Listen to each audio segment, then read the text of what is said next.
Namaste. Today I am going to talk about a topic which is very close to my heart. It's about diversity and equality. Bharat, by its nature, is extremely diverse. We see so many different languages, we see so many different types of clothes, food, and various practices at home of people. Yet, there is a fabric that connects the whole Bharat. In modern time, we are seeing an artificial pursuit in the direction of equality, where wokeism is leading people in the direction of artificial equality, where men and women are treated equal, where parents and children are treated equal, where all the religions are treated equally in the name of secularism.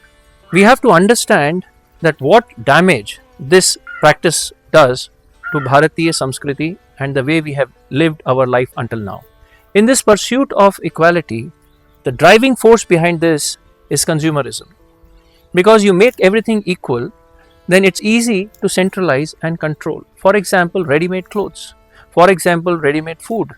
So you are able to centralize, and then the profit goes in the hands of a small percentage of people. You make one fight against the other, the haves and the have-nots, and then you are able to create a whole economy around it, a whole system around it.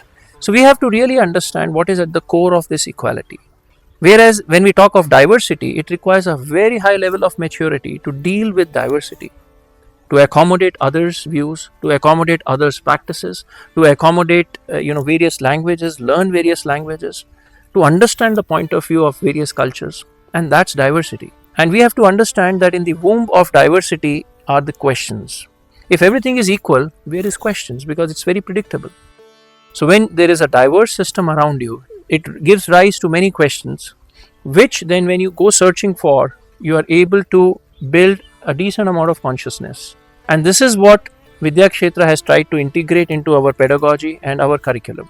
We take children to Bangalore and make them meet various villagers. They visit various lakes of Bangalore in the first year. Second year, we visit the rivers of Karnataka where they originate, and we meet people who are settled, the cities which are on the bank of these rivers. Third year, we go to states which are around Karnataka, Tamil Nadu, Kerala, Telangana, Andhra Pradesh. Subsequent year, we visit Middle India, which is Maharashtra, Orissa. And subsequent year, we go to Northern India, which is Himalayas and Rajasthan. While we are going on such trips, we spend time with the villagers, where children talk, live, eat with these villagers.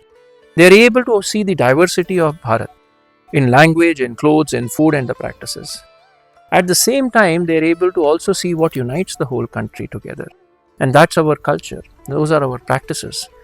And this aspects, they are able to clearly see that how Samskaras are common across the length and the breadth of Bharat, from Kashmir to Kanyakumari and from Gujarat to the northeast part of our country. In exactly the similar way, they are able to see the practices which unite the whole country. For example, Atithi Devo Bhavah.